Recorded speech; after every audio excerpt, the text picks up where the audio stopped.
Did the Miami Hurricanes land enough game-changing players in the transfer portal? You are Locked On Canes, your daily podcast on the Miami Hurricanes, part of the Locked On Podcast Network, your team every day.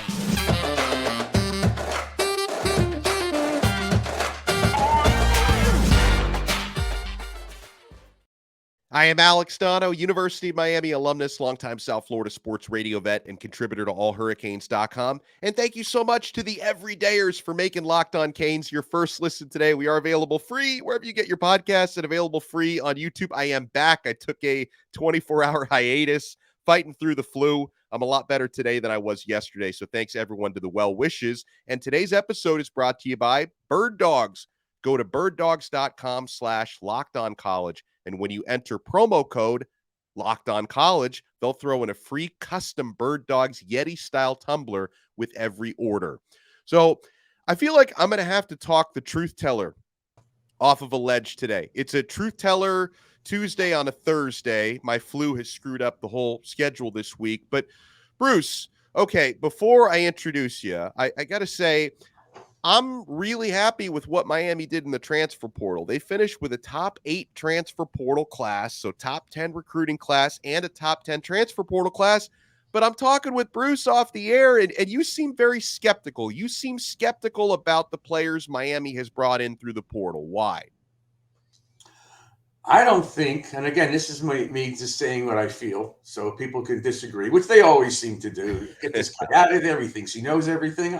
I don't know. I don't know anything, but I'm just guessing, But, look, we talked about this at the beginning. We need guys, you said, what did you say? Game changers? Game changers, difference makers. Say, right. Yeah, and you need people that the other team's coordinators scheme for. Well, I don't know if Harrell is going to be enough. I don't even know if he's healthy, the kid from Alabama. I don't know that, right? Do you?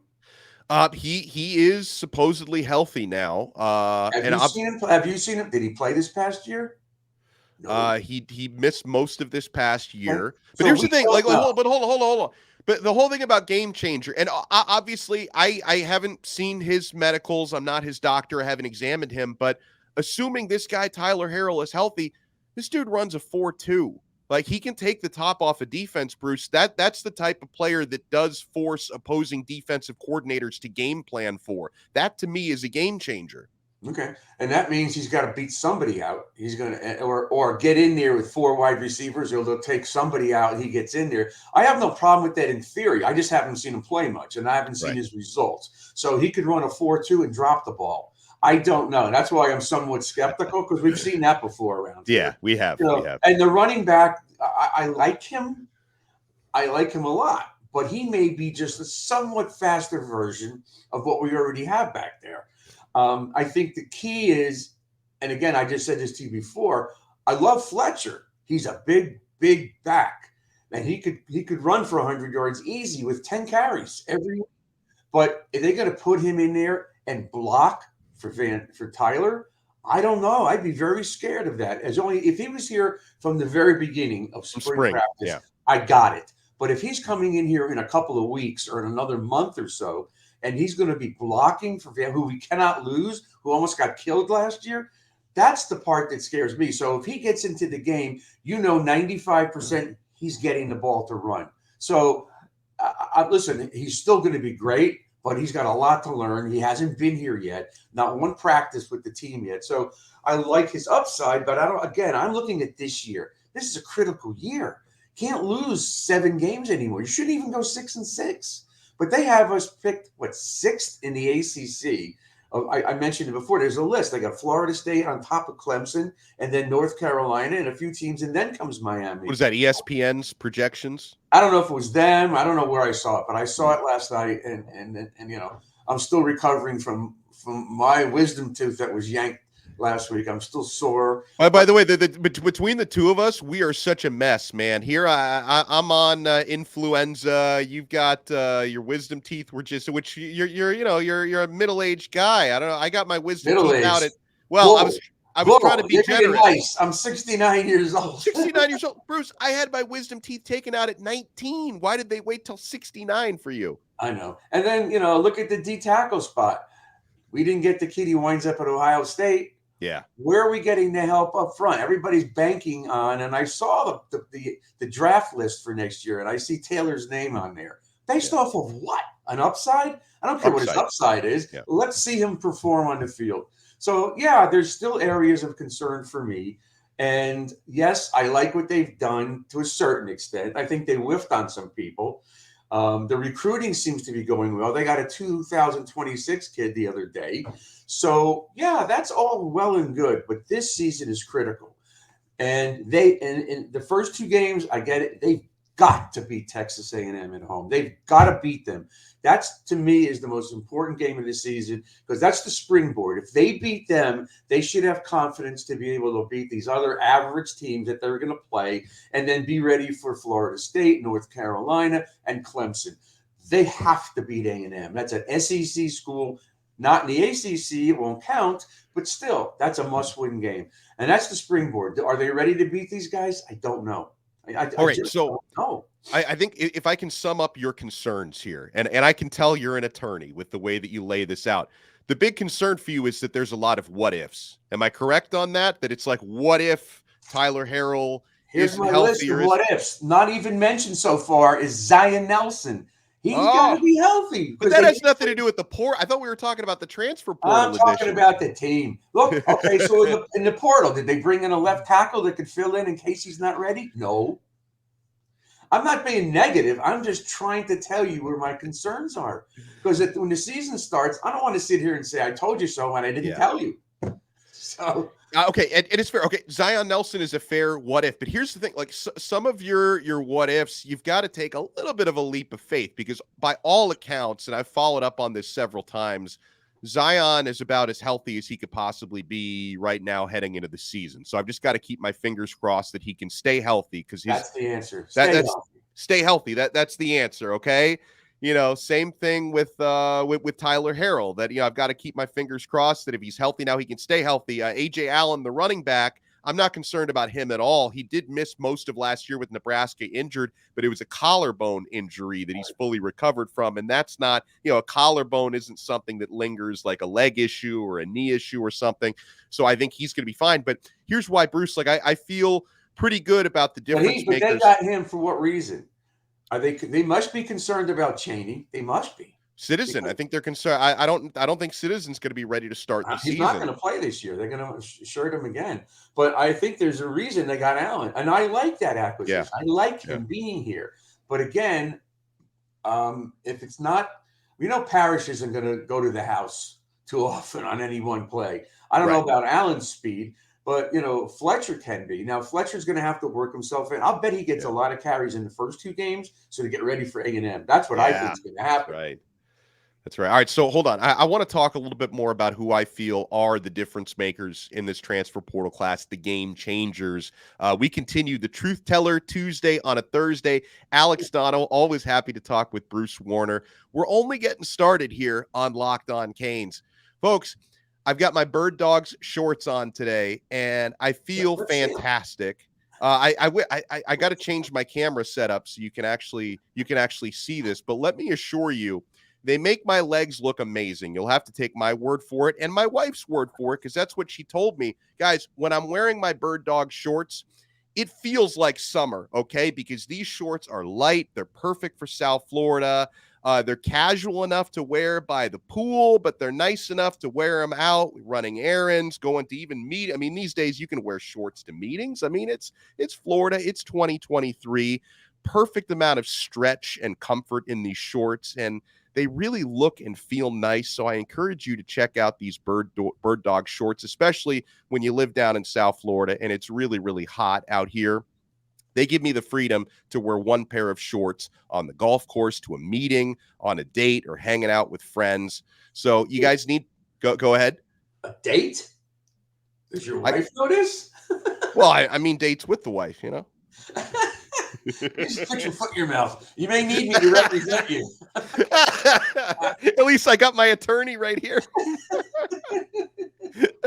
You know what? I've been getting requests. I've been getting requests for dates now that I'm wearing these Bird Dog shorts around. Oh, yes, I'm sure you have.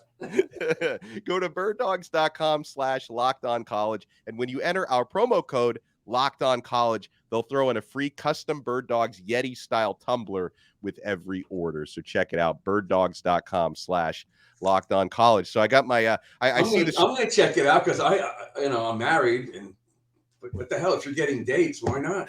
I mean, at least if nothing else, your wife is going to want to go on more date nights with you. Okay.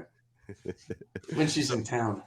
So, okay. So Bruce, can you, okay. So in the transfer portal, and obviously a lot of these guys were brought in the earlier window in December, but it's still, same transfer portal class.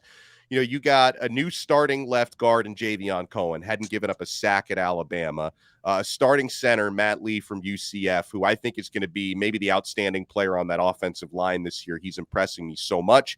And I believe you got a high-level starting Mike linebacker in Kiko Mauigoa. That guy was super impressive in the spring. I love what Miami did revamping the cornerback room because even though, ironically, Miami had 2 cornerbacks drafted this year in the NFL, but that was a bit of a problem spot last year, okay? And I think Devontae Brown is probably a starter. The guy from Vanderbilt, Jadaeus Richard, he actually could end up trending towards being a starter as well. I like Jaden Davis from Oklahoma. They added Terry Roberts Jr. from Iowa, so they revamped the cornerback room. We already talked about the wide receivers. I'm not sleeping on Shemar Kirk either, Bruce. I know we talked about Tyler Harrell and his speed. Yes, Kirk comes from JUCO, so the level of play is going to enhance a lot. But I look at a lot of these aforementioned names, Bruce. To me, it's no wonder Miami got a top 10 transfer class because I do believe they brought in a handful of game changers and difference makers this year.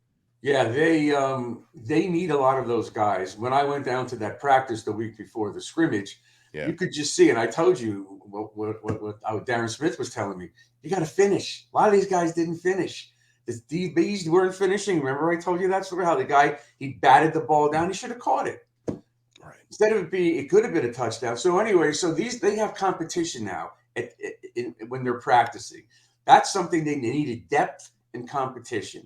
And they've created that. So that's a very big positive as far as I'm concerned. Running back, yes. Wide receiver, DBs, yes. Linebackers, yes. D-line, not as much, but still, but still. And I just hope that's not the Achilles heel of this team is the D-line, because we had Caesar on. We've talked to I keep telling you that you got to have those D tackles. You got to be able to get that quarterback out of the pocket, because if the ends are coming around, you've seen it in the last 10 years. The quarterback steps up and he throws and somebody's wide open. So there has to be pressure up front. It's critical. So I don't know if it's going to happen. So who do you think is going to end up being the second D tackle starter? Because Leonard Taylor basically has his spot locked down.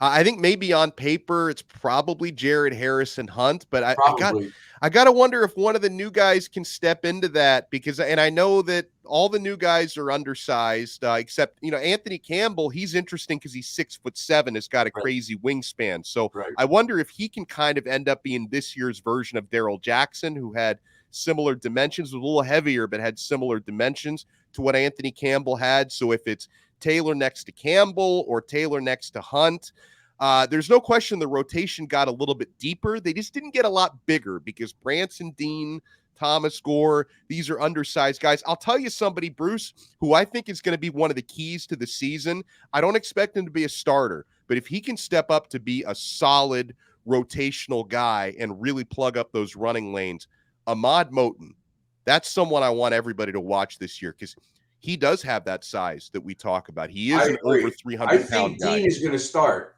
I think if Hunt's not healthy, I think Dean, he's been playing. He played pretty well. I've heard some good things about him. Yeah. Getting up the field. They need pressure up the field. Will he be a run stopper at 277? I don't think so.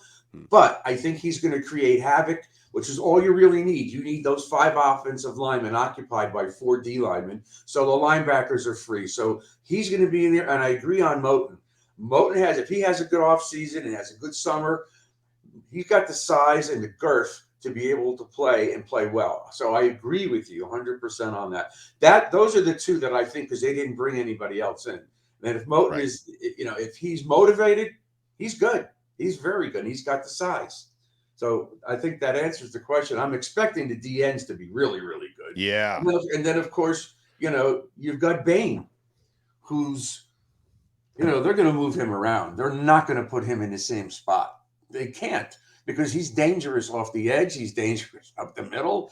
He's got that quick burst that even though he's short, he gets right up the field. And so that's what you want. You want pressure on the quarterback. You want the quarterback to feel something coming at them at all times. And that helps the DBs. It helps the linebackers. But the more there's this hand fighting at the line of scrimmage, and you can sit there like we've seen, just pick them apart and go to your second read and your third read. And I'm so sick and tired of that, aren't you? Yes, I am. This is not the pass rush of the 80s and the 90s and the early 2000s. This is like, where did you get these guys from? Yeah, no doubt about it. We're joined here by the truth teller, Bruce Warner. Bruce, I want to talk a little bit more about the running back rotation, because you mentioned, like, why did Miami bring in Ajay Allen? First of all, I think we both feel he's an excellent player, and there's obviously depth concerns with the health there. Okay, the health and the youth, because Mark Fletcher and Chris Johnson, both incoming true freshmen, weren't around for any of the spring stuff. Now, I know Fletcher's on campus now because he's been tweeting out photos of himself working out in the indoor facility, and the dude looks like he's got that Power 5 back size already just coming out of high school. I can't wait to watch Mark Fletcher, but Fletcher and Johnson are both young and unproven. Don Chaney has had just nightmarish, terrible luck with injuries to this point. Trevante Citizen is still recovering, and it's our understanding he suffered a setback in that recovery. And then, Henry Parrish has been the most consistent guy, but there was a depth need to add somebody else. I've done a lot of study the last couple of days, additional study on Ajay Allen, who Miami got in the transfer portal from Nebraska. Before he broke that collarbone last season, he had emerged at that time as Nebraska's number 2 running back, and that was as a true freshman last year. Considered to be a complete back. He's a smooth runner, very good inside the tackles. What's his speed? Do you know his speed? See, I don't, because I don't think he has verified like track numbers, but he on tape he looks fast. Like on tape he looks like he can take some runs to the house. I don't have like his 40 numbers or anything. I did look into that. I can't find any verified track speed for him. He may wind up as a starter too. But I think what I said before is right. I think Fletcher's going to play a lot in the first 2 games if he can, and he's going to be in there on blocking situations, and he's better hope for the best. To get ready for A&M, because he could be a big difference, because they have some big guys up front. So I like the running. I think they're somewhat skeptical of Chaney. You have to be at this. You have to be, yeah. You have to be, and I think our other running back, the other freshman, he's still too slight. He's fast. Oh, Chris Johnson. Yeah, but he's still slight. He's got to get. I don't think. Why would they burn a shirt on a kid like that? Let him play next year. Unless it's absolutely necessary. But I remember this time last year, I was so excited we got Citizen, and then right before the season started, bang. So let's keep your fingers crossed on Fletcher, because that would be an absolute disaster if he got hurt. Yeah. What about now the complexion now of the wide receiver room, Bruce? Because I think the last time we had a truth teller session, I think we had to miss last week. This was before Miami had added Harrell or Kirk. So for a room where, unfortunately, they didn't address defensive tackle the way that you and I wanted them to, but they did address wide receiver in a big way. I wasn't sure if they were going to take 2 in the portal, and they did. So I no longer look at the wide receiver room as a liability. I now look at it and say there's plenty of depth there. I think that room is a strength to the point where we're not going to have to depend on, somebody like Frank Ladson, who was unfortunately disappointing last year. And we're still kind of waiting for a guy like Michael Redding to come on. That Miami has some top line depth before you get down to some of these guys. Well, my only response to that being with a lawyerly answer would be, we both wanted the taller wide receiver with the speed, and we didn't get it. So you got those 2 guys, and you still have Ray small. So I think and you're asking me, am I giving them an A for that? And I can't. I'm happy that those guys can take the roof off, top off the roof, but they're not the big guys. It's still only going to be young for the most part. And, there's going to be George. I think if he may start and the other guy still may sit on the bench. But I know this offensive guy, and he's going to be putting in all kinds of schemes. He'll put some of these guys in the backfield to have mismatches with linebackers. He's not dumb. He's a smart guy. And I expect there to be a lot of difference in the offense this year, how it's going to look. Certainly a lot more different than we saw in the spring game. But I like that. And the thing about the running backs and the wide receivers, this is his new scheme. So it's not something that the entire team knows from last year when we had Gaddis. They're all learning it. So some of these guys are behind, but it's not that bad because everybody's learning the new offensive scheme still. And with these new additions in there, there's going to be new plays for these guys. So I'm excited about what the offense could be. And as I've always told you, that offensive line is the most critical of all. Because if the offensive line is better, or if we could run the ball, I still think we're scoring 35 and 40 points a game without the big, tall wide receiver. I just think we're going to dominate people. Oh, I love to hear that. All right, guys, when we come back, got a recruiting note as, Miami might be just a couple days away from landing another class of 2024 commit. Let's talk about that next here on Locked On Canes. Thank you so much for making Locked On Canes your first listen today. Thank you so much to the everydayers. And if you want to take your everydayer experience to the next level, you want to subscribe to our exclusive SMS texting service through Subtext. I'm including a link in the show description below. Become a show VIP. You get text messages directly to your phone from me. I write them all myself. I do one-on-ones with you guys. I give you recruiting scoops, show previews, opinions. Sometimes we even talk some, Heat and Panthers on there as they're making their runs through the Eastern Conference Finals. Congratulations to the Florida Panthers, who have already punched their ticket to the Stanley Cup Finals. Hopefully the Miami Heat can do the same thing later tonight. Go Heat. So if you want to join our exclusive SMS texting community, guys, we give you a ton of added value on there, completely free for the first 14 days. So sign up in the link in the show description below. And then if you want to opt in after 14 days, it's $4.99 a month. We try to make it worth your while. So be sure to check it out and become a show VIP through Subtext. Alex Donno alongside the truth teller, Bruce Warner. All right, so here is something we're looking at for this weekend in recruiting. Keep your eyes on Daylen Russell, 3-star edge rusher from Miami Columbus, 6'1", 235. I think he can grow a little bit more into his frame. He's going to be announcing his commitment on Saturday. And the finalists for Miami Columbus edge rusher Daylen Russell are Miami, Louisville, and Nebraska. Last season, this player recorded 84 tackles, 13 TFL, 10 sacks, 8 quarterback hurries, 3 forced fumbles, and he was actually named the Miami-Dade Defensive Player of the Year last year by the Miami Herald. So I give, I believe heading into Saturday, I give Miami an edge over Nebraska and Louisville to land him.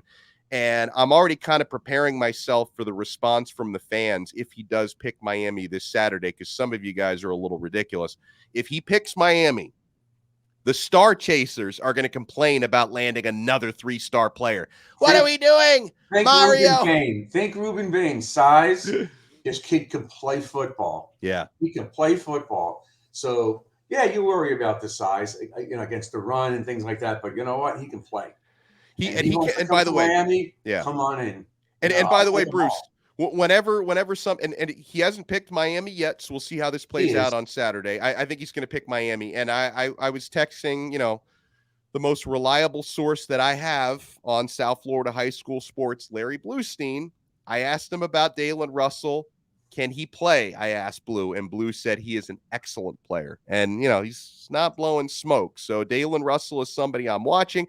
And so, yeah, if he picks Miami, the Star Chasers will complain about another 3-star player. If he picks someone else, those same people will probably say, how come Mario keeps missing on players from Columbus? Embarrassing. Didn't Mario go to school there? And Bruce, like you were hinting at, not only can he play, but in Daylen Russell's case, this guy isn't meant to be like a substitute for any of the 5- and 4-star D linemen that Miami is after. If Russell commits, it's not going to scare away people like Dylan Stewart, Elijah Rushing, Justin Scott, David Stone, Aiden Breland, Kamarion Franklin. I mean, this is someone, this is a depth piece and someone Miami thinks can play.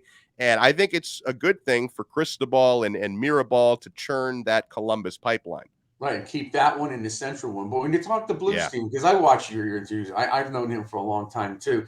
He says the same thing. Did you see him play? Did any of you people see him play? I saw him play.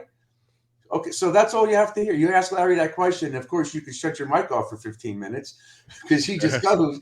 But he's usually right.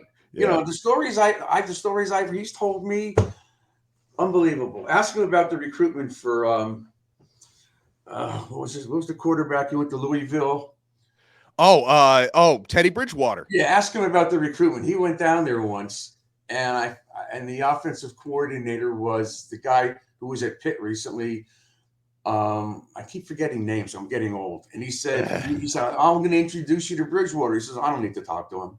What are you kidding me? He was so blown away that the guy didn't even want to talk to him. He said, I've known him since he was a kid. You don't want to talk to him? No. Wow. Yeah. Scary. Crazy. The stories that he has. Anyway, so yeah, I think he's coming here. Look, Mario's doing a really good job. And let's look at it this way. A year ago today, we didn't even know what their record was going to be. And they had a lot of dead wood on this team. Mm-hmm. Here we are in May of 2023, and most of the dead wood is gone. Right. There's still some guys that are probably going to bowl. I don't know how long Redding's going to stick around with the wide receiver room, but that's a big part of it. You look at it and say, well, they were 5-7, but the baby steps were getting rid of all these guys, getting rid of that coaching staff, and starting the culture all over again from ground zero. And that's what he's done. Now, whether they beat these big name teams this year, I don't know. I'd like to think so, but it's all positive to me. If they miss out on a couple of guys, whatever. I didn't like Coleman going to Florida State. That I didn't like. Yeah, that's because that's like a double whammy. And by the way, Keon Coleman, unfortunately, he never really seemed to consider Miami, but obviously you and I wanted him. I know Miami did want him, and then the fact that not only does he not come to Miami, but he goes to Florida State. And now you got to go up against Johnny Wilson and Keon Coleman. That's why I'm glad Miami brought in so many cornerbacks, because you're going to need every one of these guys against Florida State. Yeah, but then you know what? 8 months, 9 months from now, they're going to lose a lot of people. They're going to lose Verse. They're going to lose the quarterback. They're going to lose Wilson. They're going to lose a lot of people. And they're going to have to start all over again, too. Now, their recruiting is good, whatever. Their portal stuff is good, but they still need the quarterback. I don't know who their quarterback's going to be. And I don't care if it's somebody that's 4 or 5 stars. This kid has made himself out to be a really damn good football player, and he's probably going to get drafted. Yeah, probably so. We'll close it out on that note. Always a huge thank you and shout out to Bruce Warner. Bruce, I hope your mouth feels better after the first time I've ever heard of a 69-year-old man getting a wisdom tooth pulled. They're about 50 years late on that, but I hope you're feeling better soon. Thank you too, Mr. Nasally. Yeah, influenza's been kicking my butt this week. Yeah, it really does. And you know what's funny? I've had this. I'm on like day 10 of this. My son had it for 3 days. It passed right through his system. The same, I assume it's the same thing I have, and it's been 3 times, 4 times longer for me. Right, so but he probably eats regularly and sleeps. You probably are up all day and all night and running around. So that's one of the reasons. I got Panthers playoff games, Heat games every night. Yeah. We will talk to everyone again next time, guys. Be sure, if you're watching us on YouTube, hit the thumbs up button, hit the like button on YouTube, subscribe to our channel. If you're listening to the audio version, make sure you subscribe, Apple Podcasts, Spotify, Odyssey, Google, wherever you get your pods, and leave us a 5-star review if you can. And for the everydayers, we're going to have a Q&A session with you guys' questions on tomorrow's show. You can leave us a question at Locked On Canes on Twitter. And if you follow us at Locked On Canes, we will follow you back. So we'll talk to you again tomorrow on another episode of Locked On Canes, part of the awesome Locked On Podcast Network, your team